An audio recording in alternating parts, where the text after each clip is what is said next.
नमस्कार सभी स्वस्थ जीवन की तलाश में जुड़े साथियों को।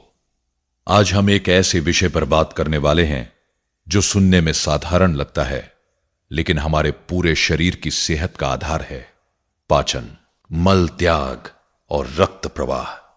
हम अक्सर कहते हैं कि हमें थकान है, चिड़चिड़ापन है, सिर भारी रहता है, शरीर में सुस्ती है, लेकिन क्या हमने कभी सोचा किसकी जड़ कहां है?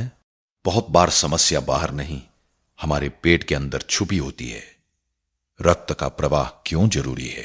हमारे शरीर में रक्त नदियों की तरह बहता है। यह हर अंग तक ऑक्सीजन और पोषण पहुंचाता है। रक्त का प्रवाह धीमा, गाढ़ा या अवरुद्ध हो जाए तो शरीर के अंग ठीक से काम नहीं कर पाते। अब सवाल है, रक्त गाढ़ा या दूषित क्यों होता है?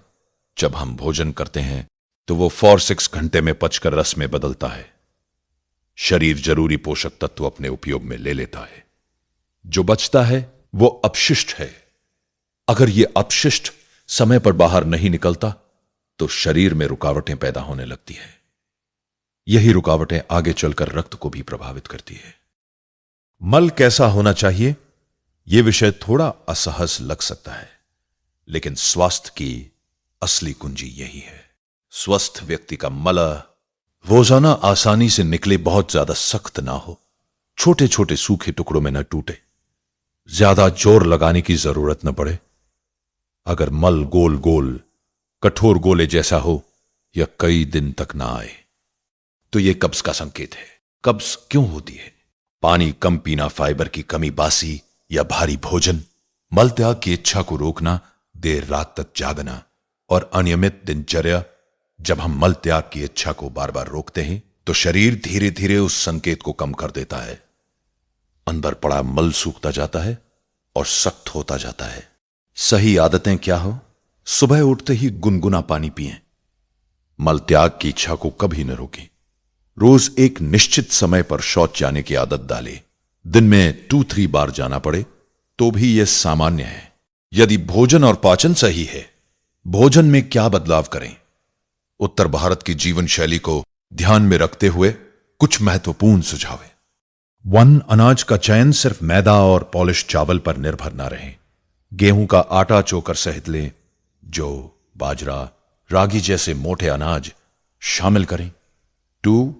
फल 30-40% तक कोशिश करें कि आपके रोज के भोजन का लगभग 30-40% हिस्सा फल हो। सुबह खाली पेट या शाम को फल खाना बहुत लाभकारी है। 3. हरी सब्जियां, पालक, मेथी, लौकी, तोरी, गाजर, चुकंदर, ये आंतों को साफ रखने में मदद करते हैं। 4.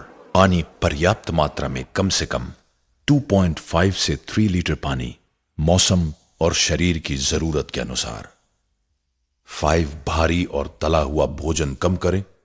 बहुत अधिक नॉन-वेज, तला, भुना, मसालेदार और कई दिन पुराना रखा हुआ खाना पाचन को धीमा कर देता है।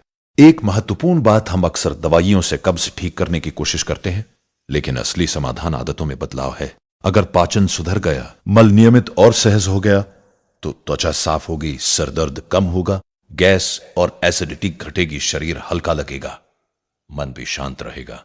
निष्कर्ष, स्वस्थ जीवन का सूत्र बहुत सरल है। सही भोजन, सही पाचन, नियमित मल त्याग, स्वच्छ रक्त, स्वस्थ शरीर। हम बड़े बड़े इलाज ढूंढते हैं, लेकिन असली इलाज हमारी दिनचर्या और थाली में छुपा होता है। आज से एक संकल्प लें, अपने पेट को प्राथमिकता देंगे, क्योंकि स्वस्थ पेट ही स्वस्थ जीवन की नींव है। अगर आप चाहें तो मैं इस विषय पर अगला एपिसोड, कब्ज से प्राकृतिक रूप से छुटकारा कैसे पाएं, पर भी तैयार कर सकता हूं।